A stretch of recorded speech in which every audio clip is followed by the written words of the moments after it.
మనకు మహిమ కలుగును గాక. ఈసారి మనం వాక్యంలోకి వెళ్దాం. పొద్దుట చూసాం కొన్ని విషయాలు. గుర్తున్నాయండి ఏమన్నా? ఎంతమంది గుర్తుంది? హల్లెలూయా. భ్రష్టత్వం కోసం మనం చూస్తూ ఉన్నాం. భ్రష్టత్వం ఎంత భయంకరమైందో మనం చూసాం. భ్రష్టత్వం కలిగి ఉంటే దేవుడు వివాహం చేసుకున్నాడన్న సంగతి కూడా మనకు తెలుసు. హల్లెలూయా. వివాహము క్రైస్తవ్య ఆత్మ సంబంధమైన వివాహంలో ఒక క్రైస్తవుడు అడుగు పెట్టాలంటే అతను భ్రష్టత్వం కలిగి ఉండకూడదు, జారత్వం కూడా కలిగి ఉండకూడదు. హల్లెలూయా. అయితే ముందుకు పౌలు గారు భయపడ్డాడు. ఆ భ్రష్టత్వం ఎలా వస్తుందో పౌలు గారు చూసి భయపడ్డాడు. దేనికి పౌలు గారు చూసి భయపడ్డాడంటే, క్షుణ్ణంగా మనం ముందుకు వెళ్తే ఒక్కసారి మనం తెస్సలోనికీ పత్రిక మనం అందులోకి వెళ్దాం. అందులోకి వెళ్ళి మన సబ్జెక్టులోకి మనం వద్దాం. కొన్ని విషయాలు నేను జ్ఞాపకం చేస్తాను. 2వ అధ్యాయం 2వ వచనం మనం చూసినట్లయితే 2వ తెస్సలోనికీ పత్రిక 2వ అధ్యాయము 3-4 వచనాలు చదవండి. మొదట భ్రష్టత్వం సంభవించి హల్లెలూయా. ఇక్కడ మీకు పూర్తిగా ఒక అవగాహన రావాలంటే ఖచ్చితంగా దేవుడు మాట్లాడుతున్న పౌలు గారు జ్ఞాపకం చేసుకున్న దేవుడు పౌలు గారి ద్వారా మాట్లాడుతున్న మాట ఏంటంటే, మొదట భ్రష్టత్వం సంభవించి నాశన పాత్రుడికి పాప పురుషుడు బయలుపడాలి. అప్పుడు ఆ దినం వస్తుంది.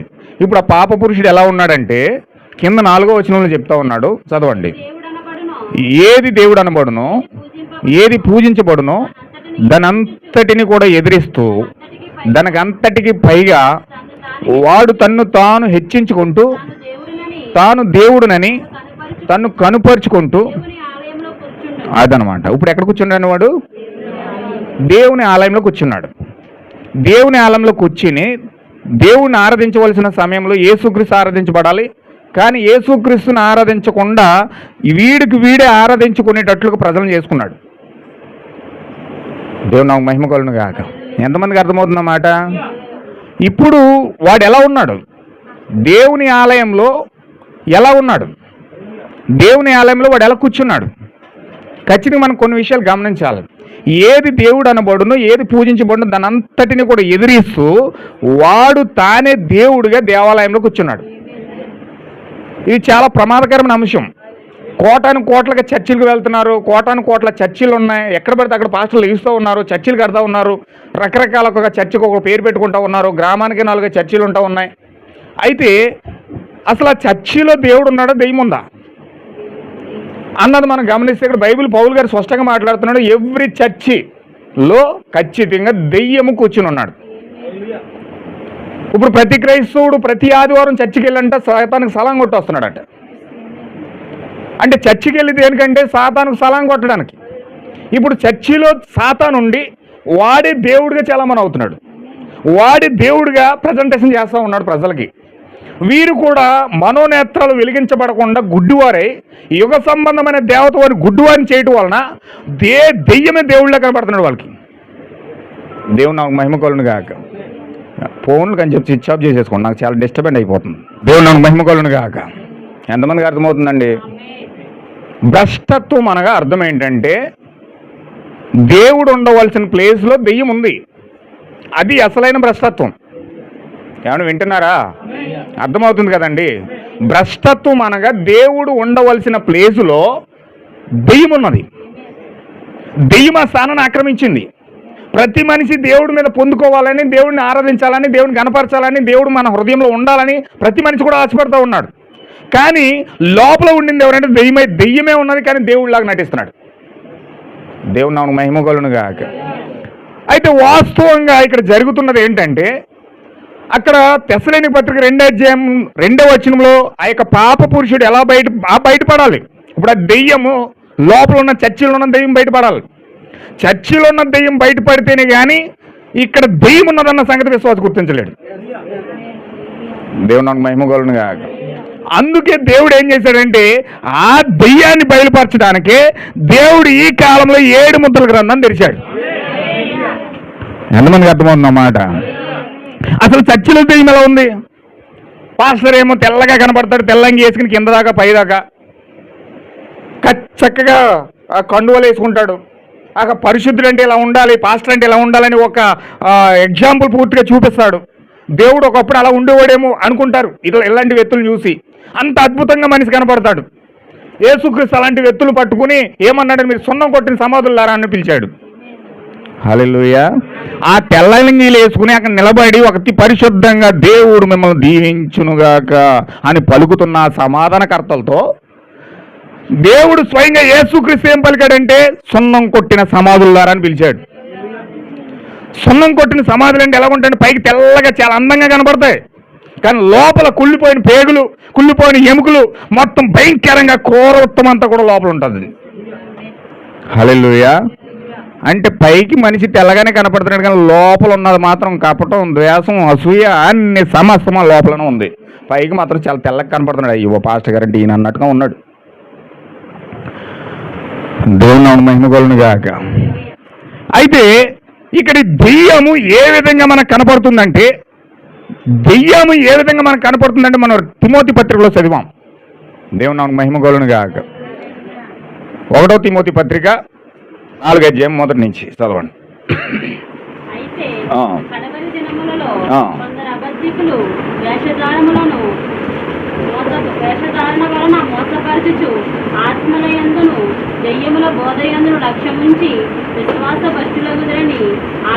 ఈ భ్రష్టుడు దేవాలయంలోకి ఎలా వస్తున్నాడంటే బోధ ద్వారా వస్తున్నాడు. ఆమేన్, హల్లెలూయా. అవును, అందరు ఇక్కడే ఉన్నారా? వింటున్నారు కదా? ఈ భ్రష్టుడు, ఈ పాప పురుషుడు దేవాలయంలోకి ఎలాగ వచ్చాడంటే బోధ ద్వారా వచ్చాడు. వాడేమో డబ్బులు ఖర్చు పెట్టేవి రాలేదు, లేకపోతే ఒక కలెక్టర్ రాలేదు, లేకపోతే ఒక ఇన్స్పెక్టర్గా రాలేదు, లేకపోతే ఒక రాజకీయ ముసుగులో రాలేదు. వాడు ఎలాగ వచ్చాడంటే ఒక ఆత్మీయంగా, ఒక భక్తిగా, ఒక భక్తి పరవశంలో ములుగుతున్నట్లుగా ఒక బోధతో దేవుని సన్నిధిలోకి వచ్చాడు. హల్లెలూయా. ఎలాగా? కరెక్ట్ అమ్మా, నువ్వు చెప్పింది కరెక్ట్ ఆన్సర్ అది. హల్లెలూయా. ఒక పాస్టర్ గారిలా వచ్చాడు. ఆవు దగ్గరికి ఎలాగ వెళ్ళాడండి? ఒక పాస్టర్ గారిలానే వెళ్ళాడు బైబిల్ ఎట్టుకుని. అవ్వమ్మ ప్రైజ్ దిలాడు అన్నాడు. అయ్యో ఈయన ఎవడో పాస్టర్ గారిలా ఉన్నాడు, వందనాలని పాస్టర్ గారు ఉంది. హల్లెలూయా. అప్పుడు మొదలెట్టాడు అనమాట అసలు చరిత్ర. వాడు ఏంటి కలిగి ఉన్నాడో వాడు చెప్పడానికి ప్రాక్టీస్ మైండ్ అంతా కూడా అవ్వ మీద ప్రయోగించేసాడు. హల్లెలూయా. వాడు ప్రయోగించినప్పుడు ఎప్పుడైతే ఆ ప్రయోగం అవ్వ మీద పని చేసిందో అవ్వ పాపంలో పడిపోయింది. అందుకే పౌలు గారు కూడా మాట్లాడుతూ ఉన్నాడు, అవ్వను కుయ్యత్తు చేత సర్పము మోసం చేసింది, ఆ విధంగానే మిమ్మల్ని కూడా మోసం చేస్తుంది, నేను భయపడతా ఉన్నాను అన్నాడు. హల్లెలూయా. ఇంకా ఏం చెప్పాడంటే క్రూరమైన తోడేలు మీ మధ్యలోకి వస్తాయి, మందనికి కనికరించవు, అవి చీల్చి చెండాడి చీల్చి పడేస్తాయి. హల్లెలూయా. వారు కేవలం కొవ్విన బలిసిన గొర్రెలను తీసుకొని, అంటే ధనవంతుల్ని, గొర్రెలను ఎందుకు తీసుకుంటారంటే, ధనవంతులను ఎందుకు తీసుకుంటారంటే, గొర్రెలను ఎందుకు మేపుకుంటారంటే దానికి ఉన్ని వస్తుంది, ఆ ఉన్ని తీసుకుని వ్యాపారం చేయడానికి. హల్లెలూయా. క్రైస్తవంలో బిజినెస్ అయిపోయింది ఇప్పుడు బైబిల్. ఆ ధనవంతులను ఏర్పాటు చేసుకుని ఆ ధనవంతుల ద్వారా ఆ యొక్క డబ్బులన్నీ లాక్కొని వీరు బైబిల్తో బిజినెస్ చేయడం మొదలుపెట్టారు. ఈరోజు ఈ క్రూరమైన తోడేలు చేసే పని ఏంటంటే వారు బిజినెస్ బిజినెస్ బిజినెస్ ఎలా బిజినెస్ చేస్తున్నారంటే యేసుక్రీస్తు స్వయంగా దేవాలయంలోకి వెళ్తే దేవాలయంలోనే వ్యాపారం పెట్టేశారు. గొవ్వలు అమ్ముకుంటున్నారు, పావురీలు అమ్ముకుంటున్నారు, భయంకరంగా వ్యాపారం జరుగుతుంది అక్కడ. యేసుక్రీస్తుకి ఎంత భయంకరమైన కోపం వచ్చిందంటే ఆయన దేవుడు అన్న సంగతి కూడా మర్చిపోయాడు. అక్కడ ఒక సన్నని తాడోడు పేని కొట్టడం మొదలు పెట్టాడంటే వాళ్ళని, బల్లలన్నీ ఇసిరి పారేశాడు, ఆ గుడ్డులన్నీ కింద పారేశాడు, ఆ పావురాలు బయటికి లాక్కి బయటకి ఎగరేసేసాడు, ఆ కోడి పిల్లలన్నింటిని తీసుకొచ్చి బయటకు పిచ్చేశాడు. హల్లెలూయా. నా తండ్రి ఇల్లు దేవాలయం అనబడుతుంది, మీరు దీన్ని వ్యాపారం ఇల్లుగా మార్చేశారు. హల్లెలూయా. దేవాలయాన్ని ఏం చేశారండి? బైబిల్ని ఏం చేశారు? అది ఇప్పుడు జరుగుతుంది, అది ప్రజెంట్. బైబిల్ ఏంటంటే వ్యాపారం, అక్కడ ఎలాగైందో ఈరోజు బైబిల్ అది వ్యాపారం అయింది. దేవుని మహిమ కలుగును గాక. నూనె బుడ్లు అమ్ముకునేవాడు ఒకడు, కచ్చీపులు అమ్ముకునేవాడు ఒకడు, బుక్స్లు అమ్ముకునేవాడు ఒకడు. హల్లెలూయా. రకరకాల బిజినెస్లు క్రిస్టియన్స్లో జరుగుతూ ఉన్నాయి. కొవ్వొత్తులు అమ్ముకునేవాడు ఒకడు, కేకులు అమ్ముకునేవాడు ఒకడు, రకరకాలుగా. హల్లెలూయా. పుట్టినరోజు చేసుకుంటే వాళ్ళ చర్చి నుంచి మీకు మొత్తం ప్యాక్ వచ్చేద్ది. ఎంత వింటున్నారండి? పుట్టినరోజు చేసుకుంటే చర్చి నుంచి వచ్చేది కేకు మీకే. ఒకవేళ చచ్చిపోతే పెట్టి వచ్చేది చర్చి నుంచి మీకే. దేవుని మహిమ కలుగును గాక. బిజినెస్ ఎంత టాక్టిక్స్గా మైండ్ బిజినెస్ చేస్తూ ఉన్నాడంటే ఖచ్చితంగా దెయ్యము బిజినెస్ మొదలుపెట్టింది. అందుకే ఈ గ్రంథంలో 7 ముద్రల గ్రంథంలో 3వ ముద్ర తెరిచినప్పుడు ఆ యొక్క ఎవరు మాట్లాడుతున్నారండి? దేవుని మహిమ కలుగును గాక. అక్కడ చర్చిలో దేవాలయంలో ఎవలెంతని గోధుమలు ఎంతని వ్యాపారం మొదలెట్టేశాడు. దేవుని నామమునకు మహిమ కలుగును గాక. వ్యాపారం జరుగుతూ ఉంది అక్కడ. అంటే ఇక్కడ ఏం జరుగుతుందంటే భ్రష్టత్వం చర్చిలోకి ఎలాగొచ్చిందండి? బోధ ద్వారా వచ్చింది.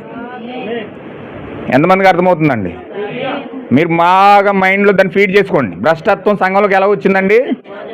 అది నువ్వునే బోధ సరిగా ఉన్నదో లేదో చెక్ చేసుకోకపోతే, అసలు బోధ సరైన బోధ పరిశుద్ధాత్మ కలిగిన బోధను వినకపోతే నీవు పొందుకునే భయంకరమైనది ఏంటంటే భ్రష్టత్వం అయింది. నువ్వు వినే ఏ బోధ వింటున్నావో జాగ్రత్తగా దాన్ని వివేచించాలి, జాగ్రత్తగా దాన్ని సరిచేసుకోవాలి, జాగ్రత్తగా దాని వాక్యంతో సరితూచాలి. ఒకవేళ వినే బోధ బైబిల్ ప్రకారంగా లేదు అంటే నీ జీవితంలోకి వచ్చేది ఏంటంటే మొట్టమొదటిగా భ్రష్టత్వమై ఉన్నది.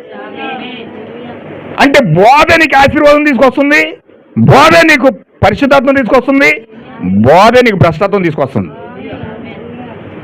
అంటే ఏ బోధ పడితే ఆ బోధ వినొచ్చా అంటే ఖచ్చితంగా బైబిల్ చెప్తుంది పరిశుద్ధాత్మ కలిగిన బోధ తప్ప ఇంకే బోధ వినకూడదు. ఎందుకంటే అవ్వకి ప్రత్యేకంగా ఒక ఆజ్ఞ జారీ చేశాడు. నీవు మంచి చెడు తెలివితేటల నుంచి వృక్షఫలం తినొద్దు, తినము నువ్వు చచ్చిపోతావు. ఖచ్చితంగా నువ్వు తినవలసింది ఏంటంటే జీవవృక్షఫలాన్ని మాత్రమే. ఆజ్ఞ జారీ చేశాడండి. అవ్వకి ఆజ్ఞ ఇచ్చాడు, కానీ అవ్వ ఏం చేసిందంటే జీవవృక్షాన్ని పక్కనెట్టింది. దేవుడు ఏది తినొద్దు అన్నాడు, దాన్ని తినక మొదలెట్టింది. ఎప్పుడైతే ఆ విధంగా చేసిందో, దేవుడి మాటను వ్యతిరేకించిందో, దేవుడి మాటను తోలనాడిందో, ఆమె పాపంలో పడి మరణాన్ని తీసుకుని వచ్చింది. అయితే ఇక్కడ జరుగుతున్నది ఏంటంటే భ్రష్టత్వం బోధ ద్వారా వస్తుంది. అందుకే చాలా జాగ్రత్తగా మనం వినే బోధ చాలా జాగ్రత్తగా బైబిల్ ప్రకారంగా ఉందో లేదో చేసుకోవాలి, చెక్ చేసుకోవాలి. అది బైబిల్ ప్రకారం బైబిల్లో 4 బోధలు ఉన్నాయి. బైబిల్లో 4 బోధలు ఉన్నాయి. ఒక బోధ యెజబెలు బోధ ఉంది, ఒక బోధ బిలాము బోధ ఉంది, ఇంకొక బోధ నికోలితుల బోధ ఉంది, ఇంకొక బోధ ఆ యొక్క దెయ్యముల బోధ ఉంది. ఎన్ని బోధలండి?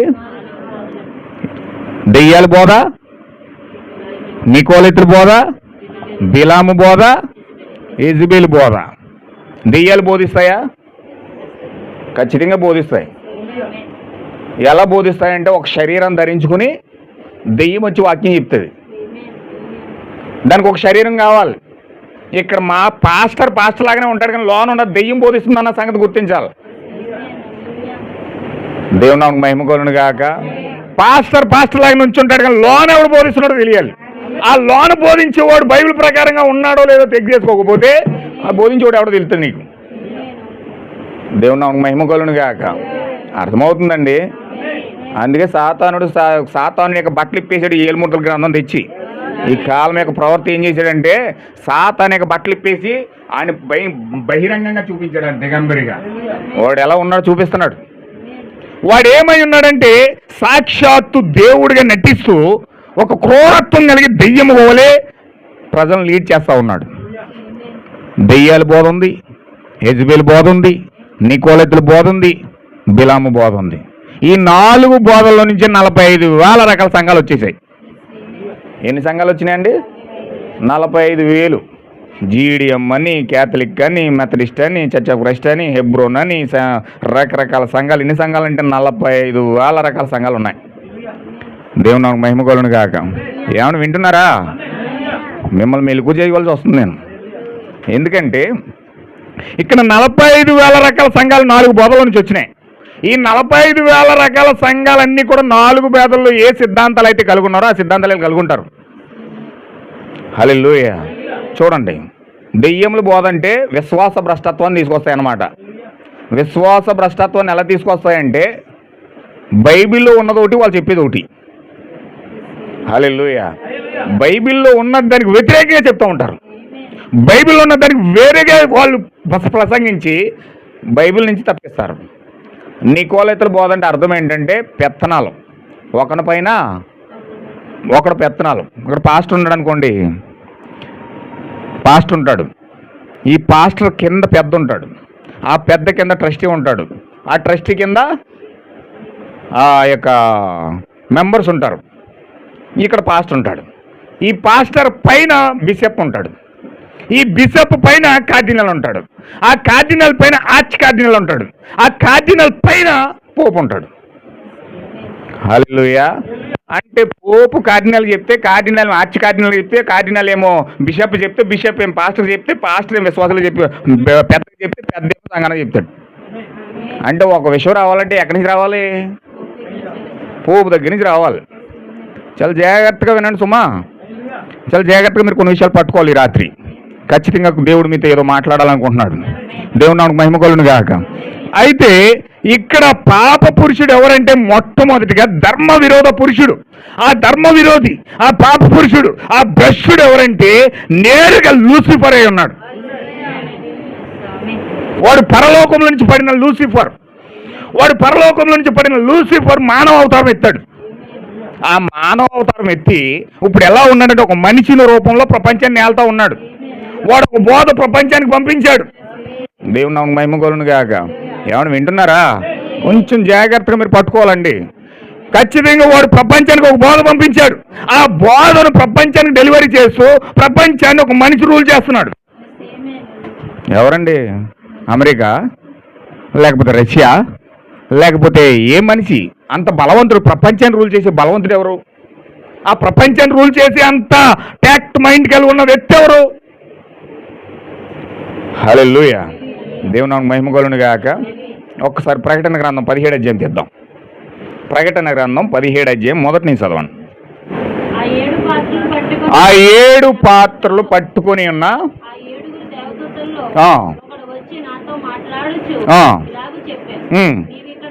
నువ్వు ఇక్కడికి రమ్ము,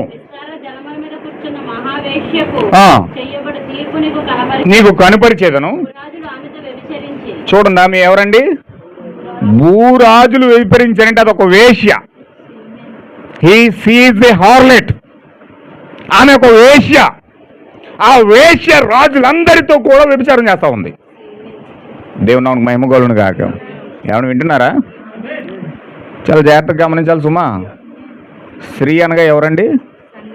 సంఘమై ఉంది. ఇప్పుడు ఈ సంఘము, ఈ స్త్రీ 17 అధ్యాయంలో ఉన్న ఈ స్త్రీ ఒక వేశ్యగా కనబడతా ఉంది. ఇప్పుడు వేశ్య ఒక భయంకరంగా రాజులందరితో కూడా వ్యభిచారం చేస్తూ ఉంది. ఎట్లా చేస్తుంది చూడండి ఒకసారి. వ్యభిచార మధ్యంలో మత్తులైరి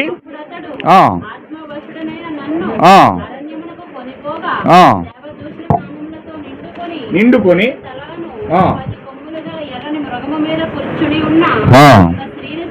చూచి తిని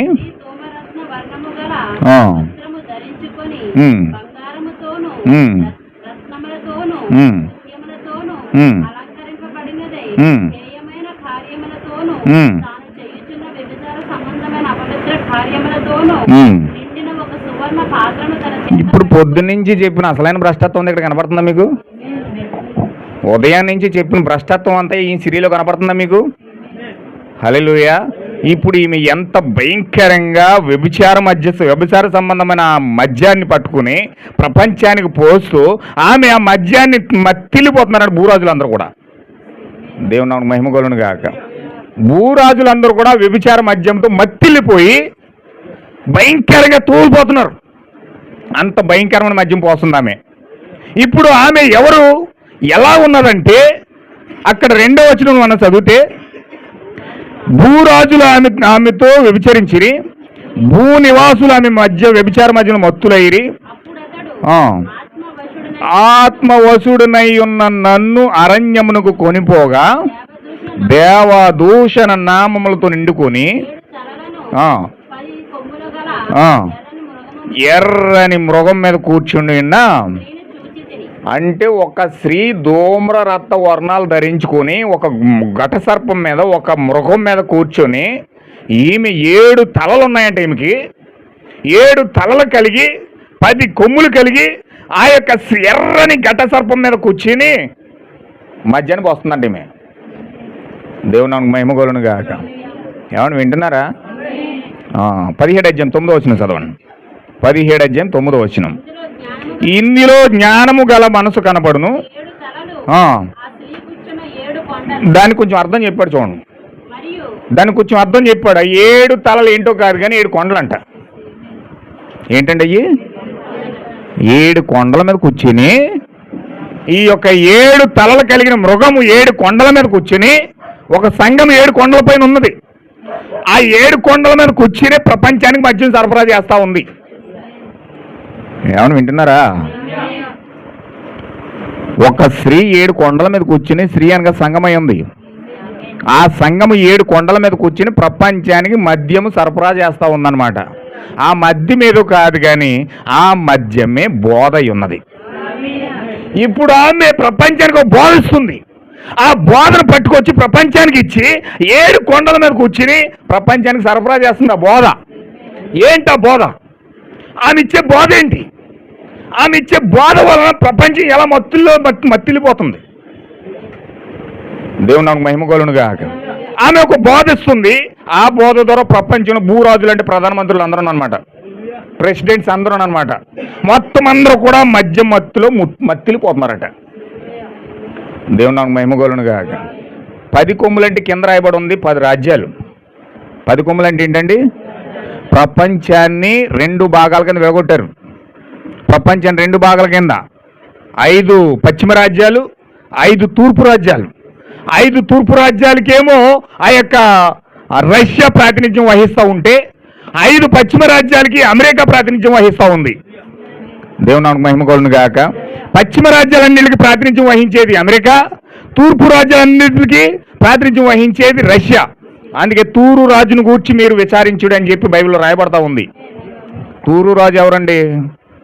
వాడే రష్యా ప్రధాని అయి ఉన్నాడు. ఇప్పుడు ఆ యొక్క రాజును మీరు గమనించండి అని చెప్తా ఉన్నాడు. అందుకే ప్రవక్త కూడా watch this Russia, watch this Russia అన్నాడు. అంటే రష్యాని గమనించండి, రష్యాని గమనించండి, ప్రపంచాన్ని లీడ్ చేయడానికి రష్యా లెగిస్తుంది అని చెప్పాడు. ఏసుకెళ్ళి లేఖనాలు రాసి పెడతా ఉన్నాడు. ఇక్కడ ఆ యొక్క రష్యా గురించి, అమెరికా గురించి ఎందుకు ప్రవచిస్తున్నాడంటే 10 రాజ్యాలని పరిపాలించే మెయిన్ క్యాండిడేట్స్ ఎవరంటే, ఒకటి అమెరికా, ఇంకొకటి రష్యా. ఇప్పుడు వీళ్ళు ఏం చేస్తున్నారంటే, ఈ 10 రాజ్యాలు 10 కొమ్ములు ఎక్కడున్నాయండి? దేని చేత నడిపించబడుతున్నాయి? ఈ 10 కొమ్ములు దేనికి ఉన్నాయి? 7 కొండల మీద ఉన్నాయి. అంటే 7 కొండల మీద ఉన్నవాడు ఈ 10 కొమ్ముల్ని లీడ్ చేస్తున్నాడు. 10 రాజ్యాలు అంటే ప్రపంచం మొత్తం, ప్రపంచాన్ని మొత్తం కూడా వాడు లీడ్ చేస్తున్నాడు. హల్లెలూయా. మరి 7 కొండల మీద కూర్చున్న సంఘం ఎక్కడుందండి? అసలు మీరు వెతికారా? 7 కొండల మీద కూర్చున్న సంఘం ఏంటి అసలు? దేవునికి మహిమ కలుగును గాక. మీరు సైలెంట్ అవ్వద్దు, దయచేసి నాకు ఆన్సర్ చెప్పండి. 7 కొండల మీద కూర్చున్న సంఘం ఏంటి?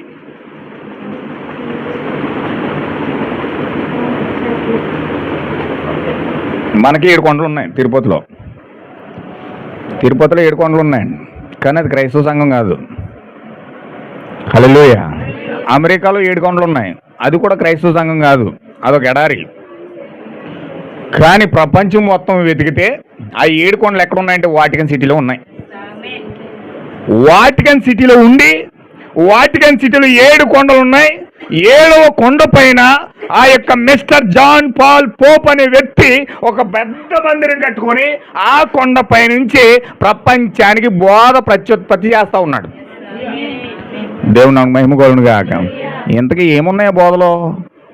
కొంచెం మీరు జాగ్రత్తగా మీరు గమనిస్తే, మనం ఇప్పుడు కొన్ని లేఖనాలు మీకు చూపిస్తాను, దాని ద్వారా నేను ముందుకు వెళ్ళిపోతాను. ఓకే, మన సబ్జెక్ట్లోకి వెళ్ళిపోదాం. అపోస్తుల కార్యాలు 2:38 వచనం. అపోస్తుల కార్యాలు 2:38.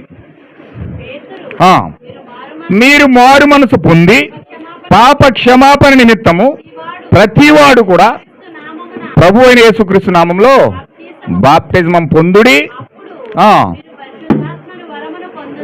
హల్లెలూయా. అంటే ఒక వ్యక్తి పరిశుద్ధాత్మను పొందుకోవాలంటే యేసుక్రీస్తు యొక్క రక్తం చేత కడగబడాలి ఫస్ట్, తర్వాత మారు మనసు పొందుకోవాలి, తర్వాత పరిశుద్ధాత్మతో నింపబడాలి. 3 కార్యాలు వ్యక్తి జీవితంలో ఉన్నాయి. ఫస్ట్ మారు మనసు పొందాలి, కన్నీటితో దేవుని సిలువను గుర్తించాలి. రెండవది యేసుక్రీస్తు రక్తం చేత కడగబడాలి, అంటే యేసుక్రీస్తు నామములో బాప్తిజం పొందాలి. తర్వాత పరిశుద్ధాత్మతో నింపబడాలి. పరిశుద్ధాత్మతో నింపబడిన తర్వాత వ్యక్తి ఏమవుతున్నాడంటే, క్రీస్తు ఏమై ఉన్నాడో ఈ వ్యక్తి కూడా అవుతున్నాడు. క్రీస్తు మనసు ఆయన మనసు ఏకమవుతుంది, క్రీస్తు యొక్క తలంపు ఆయన తలంపు ఏకమవుతుంది. హల్లెలూయా. కానీ ఈ భ్రష్టుడు బోధ ద్వారా వచ్చాడు కదా మరి సంఘంలోకి. వీడు బోధ ద్వారా సంఘంలోకి వచ్చి ఏమన్నాడంటే అలా కాదు నేను చెప్తాను. మీరు పరిశుద్ధాత్మ పొందుకోవాలని ఏం చేయాలి తెలుసా? పాస్టర్ దగ్గరికి వెళ్ళాలి, పాస్టర్ చెప్పినట్టు చేయాలి. పాస్టర్కి సర్వాధికారం ఉంది. పేతురుకు దేవుడు సర్వాధికారం ఇచ్చాడు. పరలోక తాళపు చెవులన్నీ పేతురుకి ఇచ్చాడు. పేతురు ఏం చెప్పాడు తెలుసా? తండ్రి యొక్కయు కుమారుని యొక్కయు పరిశుద్ధాత్మ యొక్క ములిగాడు 3 సార్లు అంటున్నాడు. హల్లెలూయా. ఎవరు తీసుకొచ్చాడు ఇది? భ్రష్టుడు తీసుకొచ్చి సంఘములో తండ్రి కుమార పరిశుద్ధాత్మ బాప్తిస్మం కల్పించాడు. దేవుని మహిమ కలుగును గాక. అది తత్వం, ట్రినిటీ, త్రియేక దేవుడు అంటే 3 దేవుళ్ళు. ఆ యొక్క భ్రష్టుడికి, ఆ రోమన్ క్యాథలిక్ సంఘానికి 3 దేవతలు మెయిన్ క్యాండిడేట్స్ ఉన్నారు. వారు కూషు, నిమ్రోదు, సెమిరామిస్ 3 ఉన్నారు. సెమిరామిస్ ఎవరంటే మరియమ్మ. హల్లెలూయా. కూషు ఎవరంటే యేసుక్రీస్తు దేవుడు తండ్రి. నిమ్రోదు ఎవరంటే యేసుక్రీస్తు. ఆ సాదృశ్యాన్ని కలపడానికి తండ్రి దేవుడి స్థానంలోనేమో కూషుని, నిమ్రోదు స్థానంలోనే యేసుక్రీస్తుని, సెమిరామిస్ స్థానంలో మరియమ్మను పెట్టారు. దేవుని మహిమ కలుగును గాక. అందుకే తల్లిని ఆరాధించకపోతే మాత్రం వాళ్ళు ఊరుకోరు. తల్లికి మంగళవార్త సూత్రం చెప్పకపోతే ఊరుకోరు. తల్లి కొబ్బరిగా కొట్టకపోతే ఊరుకోరు. తల్లికి అగరవ తోరికించకపోతే ఊరుకోరు. హల్లెలూయా. ఆ తల్లి ఎంత పరిపూర్ణమైన దేవత అయిపోయిందంటే వాళ్ళకి ఆ సెమిరామిస్ దేవతే నేరుగా మరియమ్మలో కుమరించుకుంది. ఒరిజినల్ మరియమ్మ కాదు, డూప్లికేట్ మరియమ్మ. ఒక ప్రతిమ. ఏ ప్రతిమ అంటే సెమిరామిస్ ప్రతిమ. అది ఒరిజినల్ ప్రతిమ మరియమ్మ ఫోటో కాదు వాళ్ళు పెట్టేది. సెమిరామిస్ ఫోటో పెట్టి దాన్ని మరియమ్మ అంటారు వాళ్ళు. దేవుని మహిమ కలుగును గాక. యేసుక్రీస్తుని ఆరాధిస్తున్నామని చెప్పి ఇంతకీ యేసుక్రీస్తు కదా వాళ్ళు బలర్పించేది. నిమ్రోదు ఉన్నాడు వెనకాల. యేసుక్రీస్తు ఫోటో వెనకాల ఉండింది ఎవరంటే నిమ్రోదు. తండ్రి దేవుడిని ఒక ముసలి రూపం పెడతారు కానీ ఇంతగా ముసలి రూపం తండ్రిది కాదు, అది కూషుది. అది హల్లెలూయా. ఆ తండ్రి కుమార పరిశుద్ధాత్మని ఏ విధంగా టాక్టిస్ మైండ్తో క్రిస్టియన్స్ లో త్రిత్వ రూపం 3 దేవుడి రూపంలో ప్రవేశపెట్టాలో ఆ విధంగా ప్రవేశపెట్టి ఒక భ్రష్టత్వంతో కూడిన బోధ క్రైస్తవంలో చేర్చాడు వీడు. దేవుని మహిమ కలుగును గాక. వింటున్నారండి? అర్థమవుతుందా? చూడండి. తర్వాత కొరింథీ పత్రిక 11:20 దేవుడు ఏం చెప్పాడంటే ప్రభు రాత్రి భోజనం ఇమ్మని చెప్పాడు. దాని పేరు ఏంటండి? దాని పేరు ప్రభురాత్రి భోజనం. వీడేం చేశాడంటే భ్రష్టత్వం కలిగిన వ్యక్తి సంఘంలోకి భ్రష్టత్వం తీసుకురావాలి కాబట్టి దాన్ని వీడేం చేశాడంటే బల్లారాధన అని పెట్టాడు. ఏంటండి ఇది? బల్లారాధన అంటే దానికి టైం లేదు. 1 గంట నుంచి 2 గంటల నుంచి 3 గంటల నుంచి 4 గంటల నుంచి ఏ టైంలోనే చేసుకోవచ్చు. ఎనీ టైం, ఏటీఎం అది. హల్లెలూయా. కానీ ప్రభురాత్రి భోజనంలో దానికి ఒక పేరు ఉంది, రాత్రి భోజనం ఉంది. దాన్ని చెయ్యాల్సింది రాత్రి. లార్డ్ సప్పర్ అని ఉంటుంది బైబిల్లో. అంటే అది రాత్రి కాలంలో చేయవలసిన భోజనాన్ని వీడేం చేశాడంటే ఎప్పుడైనా చేసుకోవచ్చు మీ ఇష్టం. దాన్ని తలకిందలు చేసేసాడు. ఆ ప్రభురాత్రి భోజనం చాలా పెద్ద ప్రాసెస్ ఉంది. దేవుని చిత్తం అయితే తర్వాత మాట్లాడతాను నేను. హల్లెలూయా. అయితే ఇక్కడ ఆ యొక్క ప్రభురాత్రి భోజనం బల్లారాధన చేశాడు. తండ్రి కుమార పరిశుద్ధాత్మ నామములో బాప్తిజం యేసుక్రీస్తు నామమునకు బదులుగా తెచ్చాడు. ఒకరి పాదాలు ఒకరు కడుక్కోమంటే దాన్ని తీసిపారేశాడు. పరిశుద్ధాత్మ బాప్తిజమాన్ని తీసిపారేశాడు. స్త్రీ బోధించుకోవడం అంటే స్త్రీ ప్రసంగికులను మొత్తం ప్రపంచమంతా అలిమేశాడు. హల్లెలూయా. క్రిస్మస్ అసలు యేసుక్రీస్తు పుట్టింది ఏప్రిల్ నెలలో. ఆయన పస్క బలి పశువు కింద వచ్చాడు. ఏప్రిల్ నెలలో యేసుక్రీస్తు పుడితే వీళ్ళు ఏం చేశారంటే నేరుగా సూర్యదేవుని ఆరాధన, సూర్యగ్రహణం జరిగి రోమన్ క్యాలెండర్ ప్రకారం సూర్యగ్రహణం జరిగి 21 నుంచి 24 మధ్యలో జరిగే ఆ కార్యాన్ని తీసుకొచ్చి డిసెంబర్ 24 నైట్ క్రిస్మస్ అని పెట్టారు. హల్లెలూయా. క్రిస్మస్ అసలు యేసుక్రీస్తు పుట్టింది ఏప్రిల్ నెలలో. మీరు లెక్కలని లేస్తే లోకసువార్త 1:26 చదివితే అందులో మీకు తెలిసేది ఏంటంటే యేసుక్రీస్తు పుట్టింది ఖచ్చితంగా ఏప్రిల్ నెల మనకు అర్థమవుతుంది. కానీ వీళ్ళు ఏం చేశారు తెలుసా అండి? టాక్టిక్స్గా డిసెంబర్లో పెట్టారు దీన్ని. డిసెంబర్లో యేసుక్రీస్తు పుట్టలేదు అసలు. కానీ దాన్ని సూర్యగ్రహణం జరిగే సమయాల్లో ఆ గ్రహణానికి సంబంధించిన సమయాన్ని తీసుకొచ్చి ఇక్కడ దీన్ని క్రిస్మస్గా దాన్ని సెలెక్ట్ చేశారు. ఆ యొక్క దేవతారాధన ఆ గడియను బయలుదేవతుంది. ఆ తీసుకొచ్చింది ఎవరంటే బైబిల్లో యెజబెల్ తీసుకొచ్చింది. దాన్ని యెజబెల్ బోధ అంటారు. సంఘంలోకి సూర్యుని తీసుకొచ్చింది ఎవరండి? యెజబెల్ తీసుకొచ్చింది. యెజబెల్ సంఘంలో సూర్యుని తీసుకొచ్చి పెట్టింది. యెజబెల్ సంఘంలో చంద్రుని తీసుకొచ్చి పెట్టింది. చంద్రదేవత అస్తార్తే ఈరోజు ఈస్టర్ కింద మారింది. హల్లెలూయా. ఎంతమందికి అర్థమవుతుందన్నమాట? అస్తార్తే దేవత ఈరోజు ఈస్టర్ కింద మారింది. ఆ యొక్క బయలుదేవత ఆరాధన క్రిస్మస్ కింద మారింది. చూడండి భ్రష్టుడు ఏం చేశాడు. అలాగే చూడండి 40 రోజులు శ్రమకాలాలు ఉంటాయి. అసలు బుద్ధున్నోడు ఎవడైనా బైబిల్ చెక్ చేస్తే, బైబిల్ తిరగేస్తే అసలు తలకేనోడు ఎవడు 40 రోజులు శ్రమలు చేయడు. నిజమండి, వాస్తవం అండి. ఎందుకంటే 40 రోజుల శ్రమలు అనేది బైబిల్లో యేసుక్రీస్తు అసలు మీరు తలకిందులుగా తపస్సు చేసిన దొరకడు ఆయన. 40 రోజుల శ్రమలు యేసుక్రీస్తు బైబిల్లో చేయలేదు అసలు. ఆయన బాప్తిజం పొంది యేసుక్రీస్తు ఉపవాసం ఉండడానికి ఆ యొక్క అరణ్యంలో సాతాను చేత కొనిపోయి శోధించబడ్డాడు అక్కడ. దేవుని నామమునకు మహిమ కలుగును గాక. ఆయన బాప్తిజం పొంది శోధించబడి 40 రోజులు ఉపవాసం ఉండి ప్రార్థన చేసి ఆత్మల రక్షణార్థమే సువార్త చేయడానికి వచ్చాడు. ఈయన 40 రోజులు ఉపవాసం ఉండి ప్రార్థన చేయడానికి కల్వరి సిలువకి 3.5 సంవత్సరాల గ్యాప్ ఉంది. ఎన్ని సంవత్సరాలండి? 3.5 సంవత్సరాలు సువార్త చేసి అప్పుడు సిలువకి వెళ్ళాడు ఆయన. ఈ పెద్ద మేధావి తలకలేని దద్దంలో అందరూ ఏం చేస్తారు తెలుసండి?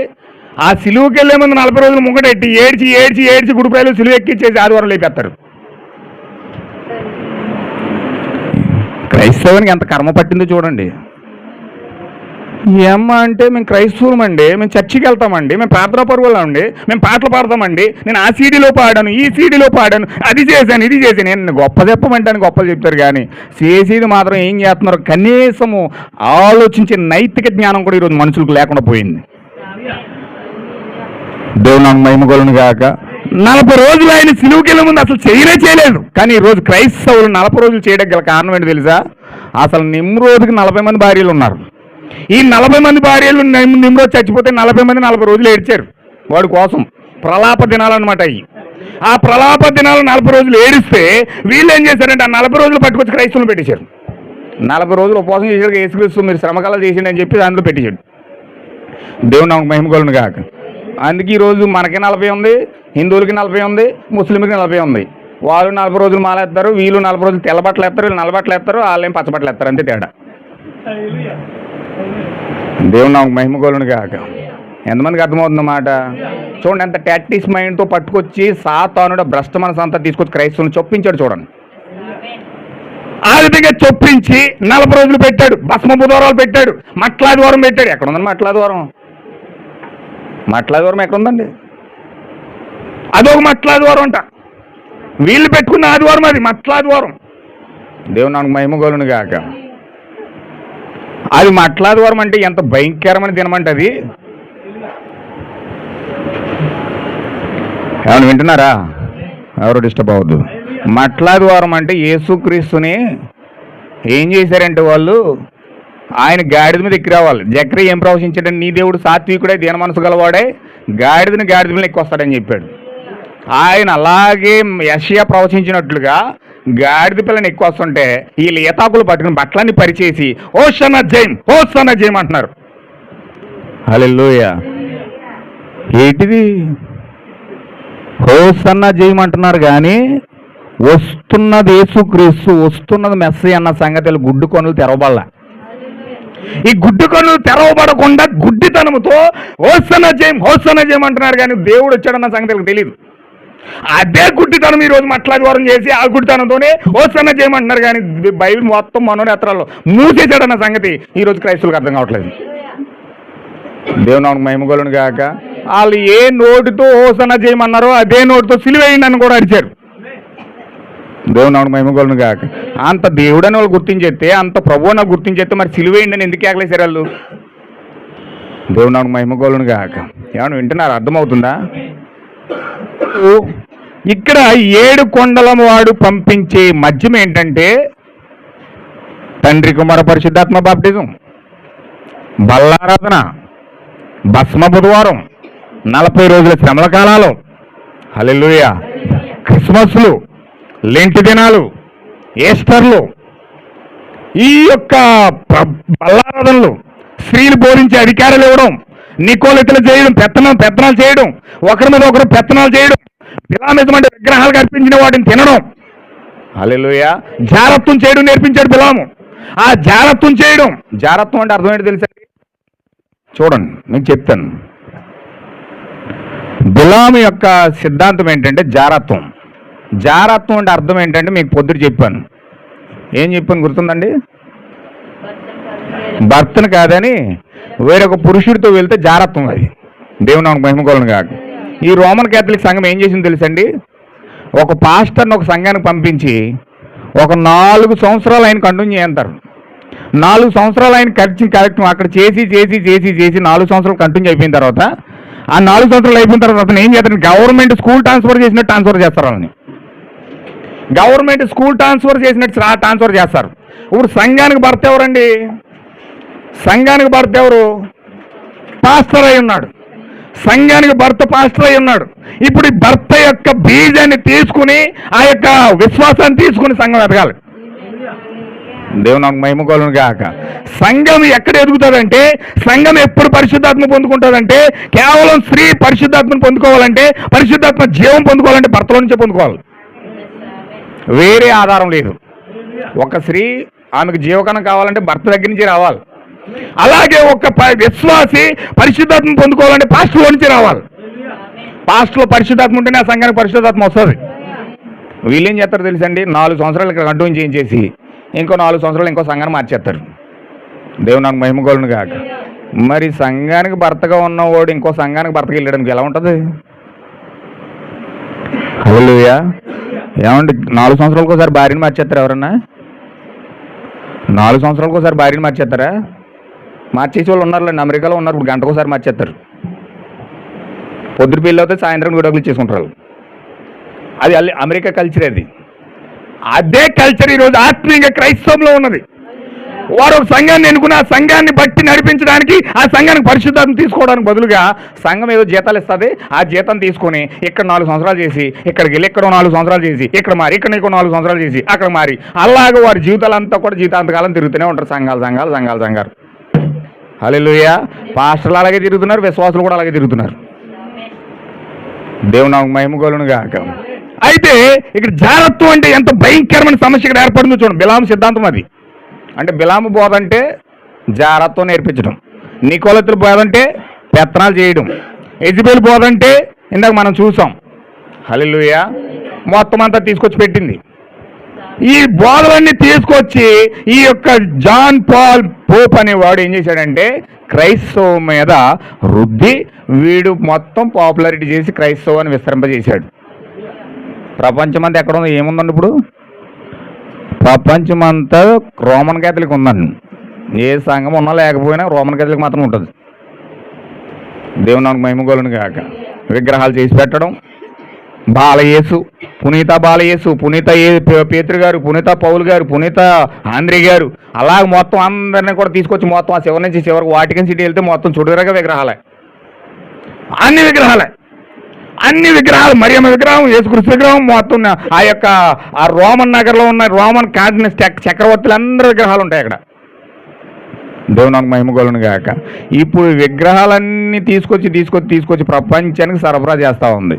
ఇప్పుడు నాకు చెప్పండి, ఏ సంఘంలో ఏ స్తోత్రత్వం లేదు, ఏ సంఘంలో క్రిస్మస్ లేదు, ఏ సంఘంలో ఆ యొక్క ఈస్టర్ లేదు, ఏ సంఘంలో 40 రోజుల శ్రమల కాలాలు లేవు, ఏ సంఘంలో బల్లారాధన లేవు, ఏ సంఘంలో ఒకరి పాదాలు ఒకరికి అడుక్కోవడం లేవు. ఇవన్నీ కూడా లేని సంఘం ఏదైనా ఉన్నదంటే ప్రపంచంలో మీరు ఎక్కడైనా చూపించగలుగుతారా? అన్ని సంఘాల్లోనే కూడా ఉన్నాయి. ప్రపంచమంతా మారుమోగిపోతుంది. దేవుని మహిమ కలుగును గాక. ఏం చేస్తుందండి? మారుమోగిపోతుంది. క్రిస్మస్ వచ్చిందంటే క్రిస్మస్ దేవుడు కాదు, ముందు మొక్క ఉండాలి. దేవుడు అంటే ఈరోజు మొక్క మందుతో ఉంది. దేవుడు అంటే ఒక ఆటపాట కింద ఉంది. భ్రష్టత్వం ఎలా వచ్చిందంటే దేవుడిని ఒక ఆట వస్తువు అయిపోయాడు ఈరోజు. దేవుడు ఆట వస్తువును వాడుకున్నట్టు అవసరమైతే తీసుకొచ్చి ఒళ్ళో పెట్టుకుంటారు, లేదా పక్క దూరం గెట్టేస్తారు అంతే. అలాగే అయిపోయాడు దేవుడు. దేవుని మహిమ కలుగును గాక. అవసరం ఉంటే దేవుడి దగ్గరికి వెళ్ళడం, అవసరం తిరిగిపోతే ఏమైపోయాడు ఏంటో మాకు తెలీదు. ఏదైనా నొప్పి బాధ ఇబ్బంది కలిగితే దేవుడు, లేకపోతే దేవుని మర్చిపోతారు మొత్తం. దేవుని మహిమ కలుగును గాక. అవసరం బట్టి దేవుని సమీపిస్తారు, అవసరం తీరిపోయి దేవుడు ఎవరు మన బాబు. ఎవరు విశ్వాసాన్ని బట్టి వాళ్ళు దేవుడు కొలుస్తారు, ఎవరు నమ్మకాన్ని బట్టి వాళ్ళు దేవుని కొలుస్తారు. అవసరం తీరుతా వెళ్ళిపోతారు. ఆట వస్తువు అయిపోయాడండి. దేవుని మహిమ కలుగును గాక. అంటే ఈ భ్రష్టుడు సంఘాన్ని ఎలా మార్చేశాడంటే దేవుణ్ణేమో ఆట వస్తుకం చేసేసి దేవుడిగా చలమని అవుతున్నాడు. దేవుడు అనగా ఎవరంటే ఈరోజు సంఘాల్లో బోధ, త్రిత్వం యొక్క బోధ, దీని అంతటినీ కలిపే థియాలజీ అంటారు. ఏంటండి? ఈ ఆచారాల్లో, సిద్ధాంతాల్లో, ముగ్గురు దేవుల సిద్ధాంతం, క్రిస్మస్లు, లెంటి దినాలు, ఇది అంతటినీ కలిపే థియాలజీ అంటారు. దాన్ని ఈరోజు బైబిల్ కాలేజీలు పెట్టి నేర్పిస్తున్నారు విద్యార్థులకి. బైబిల్ కాలేజీలు పెట్టి విశ్వాస భ్రష్టత్వం తీసుకురావడానికి, భయంకరంగా విశ్వాసాన్ని కోల్పోయి దేవుడిని పక్కన పెట్టేసి వీరి సొంత సామర్థ్యం పైన ఆధారపడేటట్లుగా ఈరోజు ప్రజలను విద్యావంతులు చేస్తూ ఉన్నారు. జ్ఞానంతో వీళ్ళు జ్ఞానం ఎక్కువైపోయి, తెలివి ఎక్కువైపోయి విశ్వాసాన్ని పక్కన పెట్టి విశ్వాసాన్ని దూరంగా తరిమేసి వీళ్ళ పెద్ద జ్ఞానవంతుల్లో చెప్పుకుంటూ ఉంటారు. దేవుడు నాకు మహిమ కలుగునుగాక. అంటే ఈ భ్రష్టుడికి ఎలాంటి జ్ఞానం ఉన్నదంటే, వీడి ముందు ఎవడో గెలవలేడు, మేసం తిప్పుతాడు, అవసరమైతే తొడకొడతాడు, రెండే అంటాడు అవసరమైతే. హల్లెలూయా. దేవుడేమో పిలిస్తే అక్కడ ఆ ప్రజలందరూ పీకెత్తున్నారు, మొక్క మీద ఉమ్మేసేస్తున్నారు, భయంకరంగా కూరత్వం కొడుతున్నారు, పిడిగుద్దులు గుద్దుతున్నారు, భయంకరంగా శిక్షిస్తున్నారు, కొరడాలతో కొడతా ఉన్నారు. అన్ని సహించుకుంటూ దీనాతి దీనంగా కలవరి సిలువ పెట్టుకుని మెల్లగా సిలువను ఎక్కుతూ వెళ్తా ఉన్నాడు. నా తండ్రి చిత్తం నెరవేర్చడానికి నేను భూమి మీదకి వచ్చాను, ఈ చిత్తం తప్ప, ఈ వాగ్దానాలు తప్ప, నా తండ్రి చిత్తం తప్ప ఇంకేది కూడా ముట్టుకోను చేయనని చెప్పేసి ఆయన ఏం చేస్తున్నాడంటే చక్కగా మృదువుగా ఒక గొర్రె పిల్ల వలె ఆ యొక్క కలవరి కొండకి వెళ్తా ఉన్నాడు. ఈ మూర్ఖుడు మాత్రం ఎంత పెద్ద కుర్చీ వేసుకుని, ఎంత పెద్ద సింహాసనం వేసుకుని మేసాలు తిప్పుతూ తొడగొడుతూ నేను క్రైస్తవు ఉండరా అంటున్నాడు. ఇదంట క్రైస్తవం అంట. ఒళ్ళు విరుచుకొని గర్వంతో, మూర్ఖత్వంతో మాట్లాడుతున్న ఆ స్వభావం క్రైస్తవ్యమా? దేవుడు నాకు మహిమ కలుగునుగాక. ఎంతమందికి అర్థమవుతుందండి?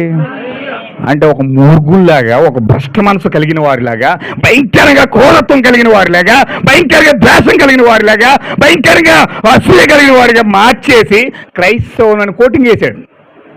ఎవరు? సాతానుడు సంఘంలో ఉండి ఏం పర్లేదు, జన్మ పాపమే లేదు మీకు, అసలు జన్మ పాపం లేదు, పరిశుద్ధాత్మ మీరు పొందుకోవాల్సిన అవసరం లేదురా, నా దేవుడు పుట్టించినప్పుడే నీకు ఆత్మను పెట్టి పంపించేశాడు. దేవుడు నాకు మహిమ కలుగునుగాక. ఎంతమందికి అర్థమవుతుందన్నమాట?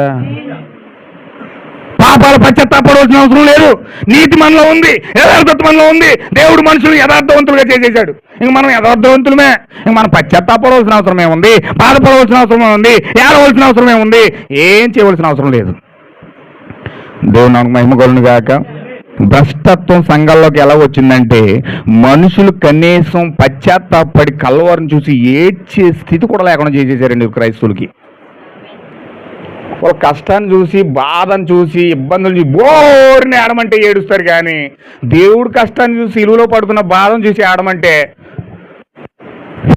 పాస్టర్ గారు కన్నీరు రావట్లేదండి నాకు. ఒక అతను అంటున్నాడండి, ఎంత ప్రార్థన చేసినా ఏడుపు రావట్లేదంట. దేవుడు నాకు మహిమ కలుగునుగాక. అరే బాబు, ఎంత ప్రార్థన చేసినా ఏడుపు రావట్లేదంటే అసలు నువ్వు అసలు చూడవలసిందని చూడట్లేదని చెప్పాను. దేవుడు నాకు మహిమ కలుగునుగాక. అయితే ఈ భ్రష్టుడు సంఘంలోకి వచ్చి సంఘాన్ని ఎలా మార్చేశాడంటే, ఇప్పుడు ఈ సంఘాన్ని ఈ విధంగా భ్రష్టత్వం తీసుకెళ్ళిపోయాడు. ఇప్పుడు ఈ భ్రష్టత్వం తీసుకొచ్చినాడు పోపు. ఈ పోపు తీసుకొచ్చి సిద్ధాంతాల్లో ఆ యొక్క విగ్రహారాధనలో కలిపేశాడు. ఇప్పుడు విగ్రహారాధన అంతా కూడా, భ్రష్టత్వం అంతా కూడా ప్రపంచం అలివేసింది. ఇప్పుడు పౌలు గారు ఏం చెప్పాడు? మొదట భ్రష్టత్వం సంభవించి నాశన పాత్రులకు పాప పురుషుడు బయలుపడితే అప్పుడు అది వినవస్తుందని చెప్పాడు. దేవుని నాకు మహిమ కలుగునుగాక. ఇప్పుడు ఆ యొక్క భ్రష్టత్వం ఏదంటే బోధ, ఆ భ్రష్టత్వం ఏదంటే లూసిఫర్ సంఘంలో ఉన్నాడు. ఇప్పుడు ఎలాగున్నాడంటే బోధ రూపంలో ఉన్నాడు. అనేక సంఘాలు నడిపిస్తున్నాడు, అనేక రకరకాల సంఘాలు నడిపిస్తూ ఆ థియాలజీని ఎక్స్ప్లెయిన్ చేస్తూ ఉన్నాడు, ఆ త్రిత్వాన్ని ఎక్స్ప్లెయిన్ చేస్తూ ఉన్నాడు. దేవుడు ఒక్కడికి బదులు ముగ్గుడు అని చెప్తున్నాడు.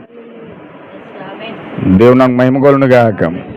అయితే ఈ విధంగా ప్రపంచం భ్రష్టత్వం మునిగిపోయినప్పుడు, దేవుడు నాకు మహిమ కలుగునుగాక, ఇప్పుడు ఆ యొక్క సంఘంలో నుంచి దేవుడు రహాబును పిలవడానికి కొంతమంది వేగుల వారిని పిలుస్తున్నాడు. ఇప్పుడు మన గ్రంథంలోకి వెళ్దాం. ఇది కొన్ని విషయాలు చెప్పి నేను ముగిస్తాను. చూడండి, యెహోషువ గ్రంథం నేను త్వరగా ముగిస్తాను, కొన్ని విషయాలు చూడండి. యెహోషువ గ్రంథం 2వ అధ్యాయం మొదటి నుంచి చదువుదాం. నూను కుమారుడైన యెహోషువ వేగుల వారైన 2 మనుషులను పిలిపించి, మీరు పోయి ఆ దేశమును ముఖ్యంగా ఎరుకోను చూడుడని వారితో చెప్పాను. ఎరుకో అనగా అర్థం ఏంటంటే చీకటి గది అని అర్థం. ఏంటండి? చీకటి గది, డార్క్ గది అనమాట. అది ఆ గదిలో, ఆ గది చీకటి అనగా దానికి చూపిస్తుంది అంటే పాపానికి సాదృశ్యంగా చూపెడుతుంది. హల్లెలూయా. అంటే ప్రపంచం మొత్తం ఎరుకువై ఉంది. ఇప్పుడు ఏంటండి? ప్రపంచం మొత్తం కూడా ఎరుకై ఉంది. పాపంతోనూ, భ్రష్టత్వంతోనూ, విగ్రహారాధనతోనూ, భయంకరంగా ఆచారాలతోనూ, సిద్ధాంతాలతోనూ మునిగిపోయి డార్క్నెస్ అలుముకుంది. అందుకే యెషయా అంటున్నాడు, చూడుము భూమి మీద కటికే చీకటి కమ్ముకున్నది అంటున్నాడు. అంటే డార్క్నెస్ అంతా కూడా ప్రపంచం నిండిపోయింది. ఇప్పుడు ఆ యొక్క ప్రాంతంలోకి, ఎరుకో ప్రాంతంలోకి దేవుడు, ఆ చీకటి ప్రాంతంలోకి దేవుడు 2 మనుషులను పంపిస్తున్నాడు. యెహోషువ అనగా పరిశుద్ధాత్మకు సాదృశ్యమై ఉన్నాడు. ఇప్పుడు యెహోషువ పరిశుద్ధాత్మగా ఉన్న దేవుడు, ఆ యొక్క పరిశుద్ధాత్మ కలిగి 2 మనుషులు ఇప్పుడు వస్తూ ఉన్నారు. ఆ 2 ఎవరంటే మలాకి గ్రంథం 4వ అధ్యాయము మనం 5వ వచనం చూసినట్లయితే ఆ 2 వ్యక్తులు ఎవరో కాదు, మోషే, ఏలీయాలై ఉన్నారు. దేవుని నాకు మహిమ కలుగును గాక. మోషే, ఏలీయాలు ఈ యొక్క డార్క్నెస్ ప్రాంతాన్ని, ఈ యొక్క చీకటి గదిని సందర్శించడానికి వస్తూ ఉన్నారు. ఎందుకు సందర్శించక వస్తున్నారంటే ఆ చీకటి గదిలో దేవుని ఇష్టురాలైన, ఆనవాలు కలిగిన, ఆనవాలుకు ఆతృతపడి వెతుకుతున్న ఒక అన్యురాలైన స్త్రీ, ఒక రహాబ్ అక్కడ ఉంది. దేవుని నాకు మహిమ కలుగును గాక. రహాబ్ అంటే అర్థం ఏంటంటే రాక్షసుడు అని అర్థం. దేవుని నాకు మహిమ కలుగును గాక. ఎక్కడున్నదండి ఆవిడ? ఎక్కడుంది? రాక్షసుడు ఉండే ప్రాంతంలో ఉంది. రాక్షసుడు ఎవడో ఒక సాతానుడై ఉన్నాడు. ఆ సాతానుడు ఉండే ప్రాంతంలో ఆ రహాబ్ ఉన్నది. ఆ రహాబ్ ఎవరంటే దేవుని యొక్క కుమార్తె, దేవుడు ఏర్పాటు చేసుకున్న కుమార్తె. దేవుని యొక్క జగత్పునాది వేయబడక ముందే దేవుడు ఎన్నుకునలో ఉన్న కుమార్తె. గొర్రెపిల్ల జీవగ్రంథంలో ఆ పేరు రాశాడు దేవుడు. ఆయన స్వహస్తాలతో చెక్కుకున్నాడు ఆయన. దేవుని నాకు మహిమ కలుగును గాక. అని మిగతా వాళ్ళు ఏమన్నా ఉంచుకోలేదా? మరి మిగతా వాళ్ళు ఏమన్నా రాసుకోలేదా? ఎరుకో ప్రాంతంలో చాలామంది ఉన్నారు. ఎరుకో ప్రాంతంలో చాలామంది జనాలు ఉన్నారు. కానీ దేవుడు ఆ జనాలందరినీ చూడట్లేదు. కానీ కేవలం దేవుని చేత ఎన్నుకోబడి జగత్పునాది వేయబడకముందు గొర్రెపిల్ల గ్రంథంలో ఎవరి పేరైతే రాశాడో ఆ స్త్రీని తేరి చూస్తున్నాడు పరలోకం నుంచి. దేవుని నాకు మహిమ కలుగును గాక. ఇప్పుడు రహాబు ఒక చిక్కుల్లో వెళ్ళిపోతుంది. రహాబు భయంకరమైన పరిస్థితులకు వెళ్ళిపోతుంది. ఎలాంటి పరిస్థితులకు వెళ్ళిపోతుందంటే, ఇప్పుడు రహాబు ఉండే ప్రాంతాన్ని దేవుడు పూర్తిగా అగ్ని గంధకాలతో కాల్చిపోతూ ఉన్నాడు. దేవుని నాకు మహిమ కలుగును గాక. ఎరుకో కూలిపోతూ ఉంది.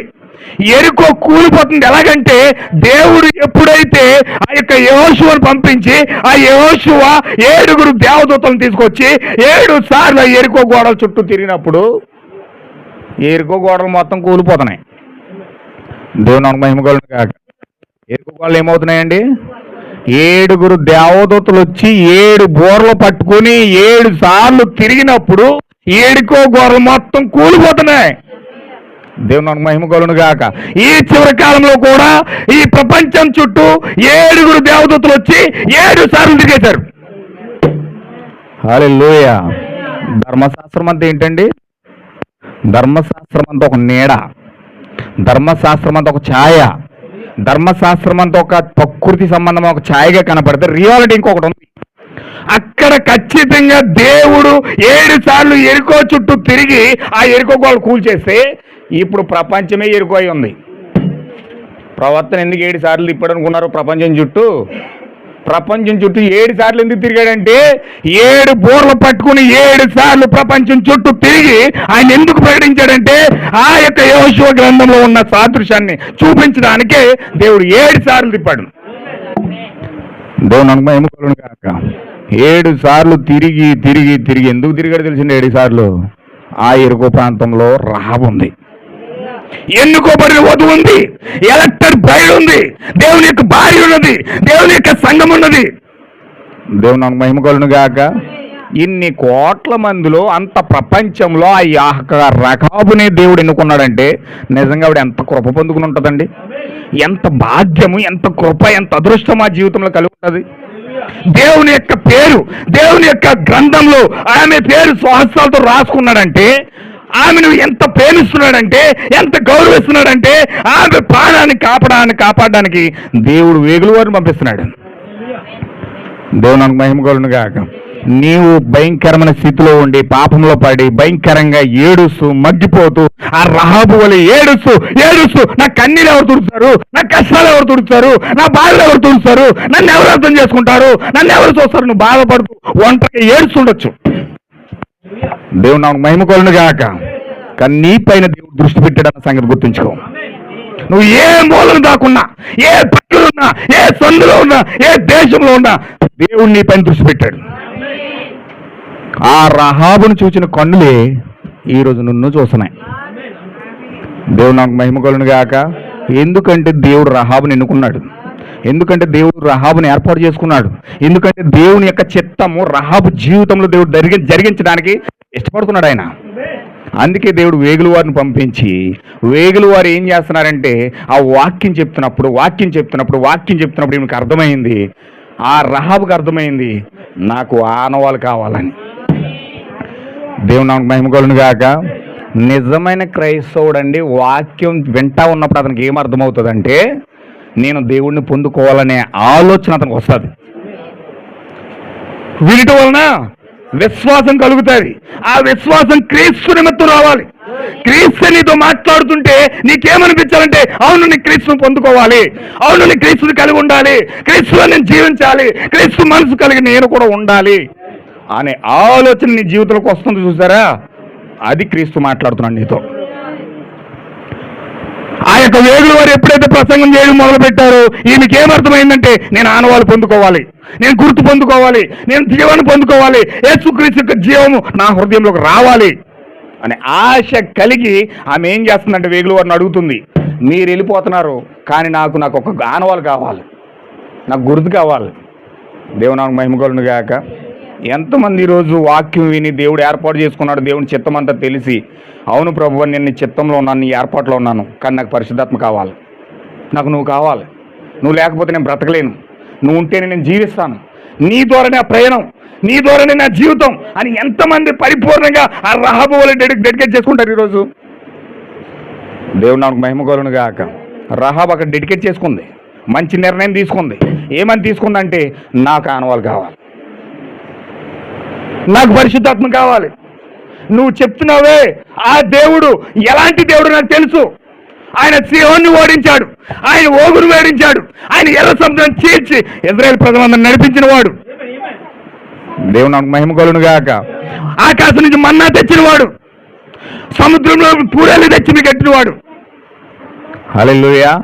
అనేకమైన కార్యాలు చేసి శత్రువు మీ ముందు నిలబడలేడు, ఏ దెయ్యము మీ ముందు నిలబడలేదు, ఏ యోర్దాను మీ ముందు నిలబడలేదు. నీ దేవుడి యొక్క గొప్పతనం నేనున్నాను, నేను ఒక అన్యురాలు కావచ్చు, నీ దేవుడికి నాకు దేవుడికి ఎటువంటి సంబంధం లేవుండొచ్చు, కానీ మీరు కృప చూపితే నాకు ఆనవాళ్ళు కావాలి, నాకు ఆ దేవుడు కావాలి. మీరు వెంబడించుతున్నట్టే, మీరు నడుస్తున్నట్టే, మీ దేవుడిని మీరు పొందుకున్నట్టే నేను కూడా పొందుకోవచ్చా, నేను కూడా కలిగి ఉండొచ్చా, నేను కూడా విధంగా జీవించవచ్చా, నేను కూడా మీ దేవుడిని నమ్ముకోవచ్చా. దేవుడు నాకు మహిమ కలుగును గాక.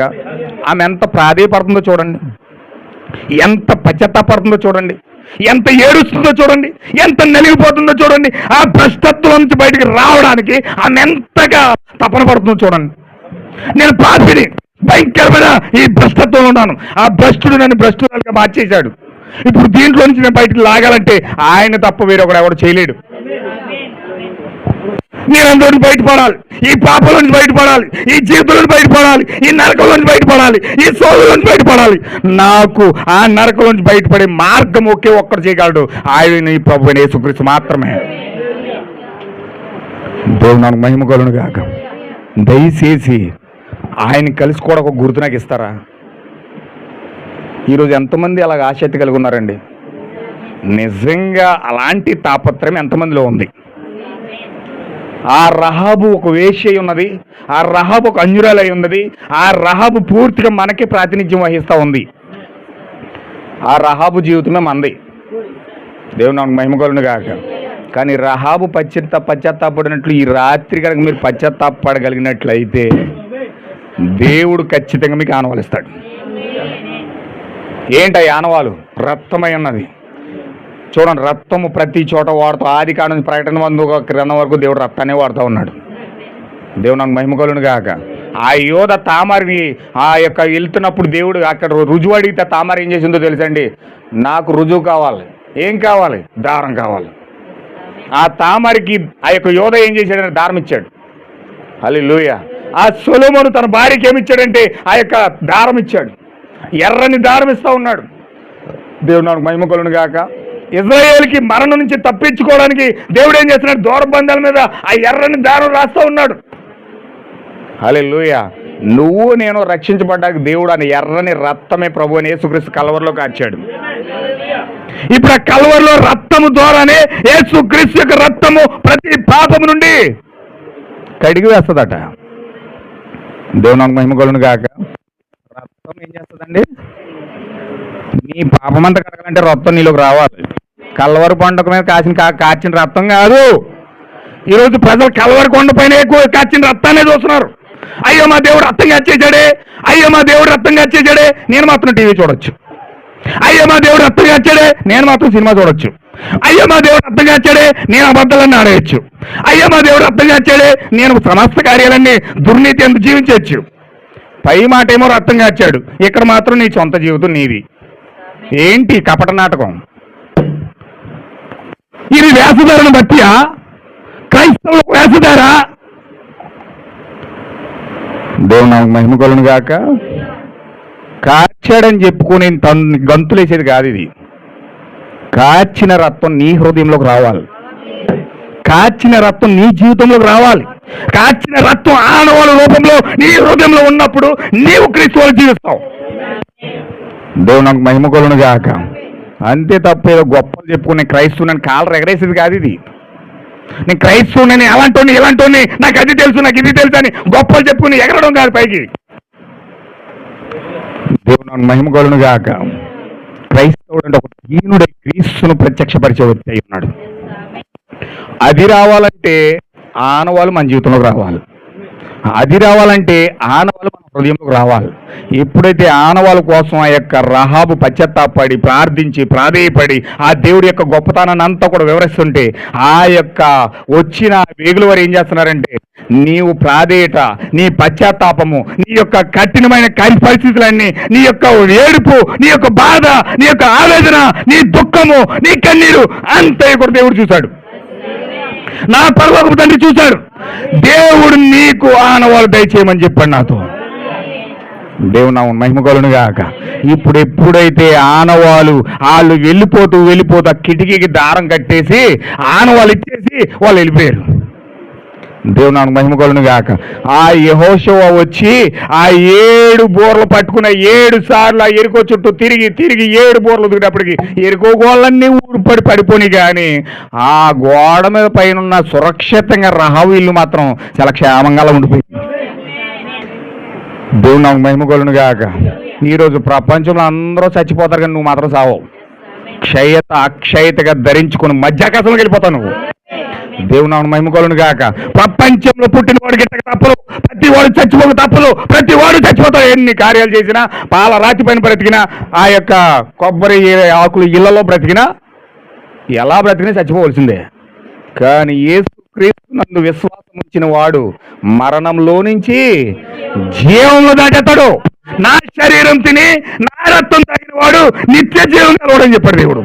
నిత్య జీవం అంటే మరణం లేని జీవితం, అది పాపం లేని జీవితం, అది ఆ యొక్క క్రీస్తు జీవితం కలిగిన జీవితం. అది దేవుని నాకు మహిమ కలుగును గాక. ఎప్పుడైతే ఆ శరీరము రక్తం ఎప్పుడైతే మనం తీసుకుంటా ఉన్నామో ఆ యొక్క నిత్య జీవంలో మనం ప్రవేశించి మరణము లేని జీవితాన్ని మనం పొందుకుంటున్నాం. హల్లెలూయా. క్రైస్తవుడికి ఇచ్చే అతి గొప్ప బహుమానం ఏదంటే మరణాన్ని తప్పించుట యెహోవా వశమై అన్నది. నీకు మరణాన్ని తప్పించి మరణమే లేకుండా ఏలియాని ఎలా తీసుకెళ్ళిపోయాడో హల్లెలూయా. ఆ యొక్క హానోకుని ఎలా తీసుకెళ్ళిపోయాడో ఈరోజు నిన్ను నన్ను కూడా అలా తీసుకెళ్ళడానికి సిద్ధపరుస్తున్నాడు ఆయన. ఎందుకు అలా సిద్ధపడుతున్నాడంటే, అలా సిద్ధపడాలంటే వేగులు వారు భూమిపైకి వచ్చారు, ఈ మోషే ఏలియాలు భూమిపైకి వచ్చారు. ఆ మోషే ఏలియాలను ఎవరైతే రహాబు చూస్తాదో వారికి ఆనవాళ్ళు వస్తుంది. అందుకే ఈరోజు ప్రపంచంలో అనేకమైన సంఘాలు ఉన్నాయి కానీ వారికి ఆనవాళ్ళు లేదు. ప్రపంచంలో అనేక సంఘాలు ఉన్నాయి కానీ వారికి ఆనవాళ్ళు లేదు. ప్రపంచంలో అనేకమైన కోట్ల చర్చిలు ఉన్నాయి కానీ పాస్టర్లు ఉన్నారు కానీ ఆనవాళ్ళు లేని చర్చిలు అయిపోయినాయి. ఎందుకంటే వారు మోషే ఏలియాని చేర్చుకోలేదు, ఆనవాళ్ళు వాళ్ళ దగ్గరికి రాలేదు. దేవుడు నాకు మహిమ కలుగును గాక. అందుకే ఈరోజు ఎప్పుడైతే వేగులు వారిని రహాబు చేర్చుకుందో అప్పుడే ఆనవాళ్ళు పొందుకుంటాం. ఎప్పుడైతే మోషే ఏలియాని మనం ఎప్పుడైతే చేర్చుకుంటామో అప్పుడే మన జీవితాలకు ఆనవాళ్ళు వస్తుంది. ఆనవాళ్ళ ద్వారా మనము మరణాన్ని తప్పించుకొని మధ్యాకాశంలోకి వెళ్తాం. దేవుని నాకు మహిమ కలుగును గాక. అయితే దేవుని కృప, అద్భుతమైన కృప ఈరోజు మనకు చూపించి ఆ యొక్క మోషేలను పరిచయం చేసి దేవుడు 7 ముద్రల గ్రంథాన్ని ఇచ్చి దేవుడు చర్చిలో సంఘంలో ఎలాగైతే ఆ యొక్క భ్రష్టుడు కూర్చొని సంఘాన్ని మోసం చేస్తున్నాడో ఆ మోసాన్ని నుంచి తప్పించుకొని మనం ఏ విధంగా యేసుక్రీస్తునామములో బాప్తిజం పొంది ప్రభురాత్రి భోజనం చేస్తూ ఒకరి పాదాలు ఒకరికి అడుక్కుంటూ ఒకరి జీవితాన్ని ఒకరు గౌరవించుకుంటూ పరిశుద్ధాత్మ బాప్తిజం కలిగి ఎలాగైతే సహవాసము అపోస్తుల బోధ ఎందును రొట్టె విరుచుడు ఎందును సహవాసం అందును ఎడతెగక ప్రార్థన చేయటందును ఎలాగైతే ఆ సంఘం కట్టబడిందో అపోస్తుల బోధ ద్వారా ఈ రోజు మనము కూడా ఆ విధంగానే కట్టబడి క్రీస్తు యొక్క రాకడకు మనం సిద్ధపడాలి. ఖచ్చితంగా అటువంటి జీవితంలో దేవుడు మనం నడిపించాలని, రహాబు వలె మనం పశ్చాత్తాపడడానికి, రహాబు వలె మనం ప్రాధేయపడడానికి, రహాబు వలె మనము ఏడ్చి కన్నీరు కాచి ఆ ఆనవాళ్ళ జీవాన్ని పొందుకోవడానికి ఎంతగా తృష్ణగా ఉంటామో ఆ తృష్ణను బట్టి దేవుడు పరిశుద్ధాత్మ ఇస్తాడు. ఆశ గల ప్రాణాన్ని దేవుడు తృప్తిపరిచే దేవుడు. నువ్వు బంగారం మీద ఆశపడుతున్నావు, బంగారం పట్టుకొచ్చి ఇస్తాడు నీకు. బిల్డింగ్ల మీద ఆశపడుతున్నావు, బిల్డింగ్లే పట్టుకొచ్చి ఇస్తాడు నీకు. లేకపోతే భోగభాగ్యాల మీద ఆశపడుతున్నావు, భోగభాగ్యాలే తీసిస్తాడు నీకు. లేకపోతే పేరు ప్రతిష్టల మీద ఆశపడుతున్నావు అంటే అయ్యే తీసుకొచ్చి ఇస్తాడు నీకు. హల్లెలూయా. లేకపోతే పదవులు ఆశిస్తున్నావు అంటే అయ్యే తీసుకొచ్చి ఇస్తాడు నీకు. అయితే నీవు పరిశుద్ధాత్మను ఆశిస్తే దేవుడు నీకు పరిశుద్ధాత్మనే ఇస్తాడు. నీవు ఆశించే ఆశను బట్టి ఉంటుంది. ఏముంది నీ హృదయంలో? దేవుడు కావాలని కోరుకుంటున్నావా, లేకపోతే భ్రష్టత్వం కావాలని కోరుకుంటున్నావా? పాప పురుషుడు నీ దగ్గరికి వచ్చి నీ హృదయంలో నివసించాలని కోరుకుంటున్నావా, లేకపోతే క్రీస్తు నీ హృదయంలో జీవించి నిజమైన క్రైస్తవాన్ని ప్రత్యక్షపరచాలని కోరుకుంటున్నావా? అది నీ మీద ఆధారపడి ఉంది. దేవుడు మిమ్మల్ని దీవించును గాక. లేచి నిలబడని ప్రార్థన చేద్దాం.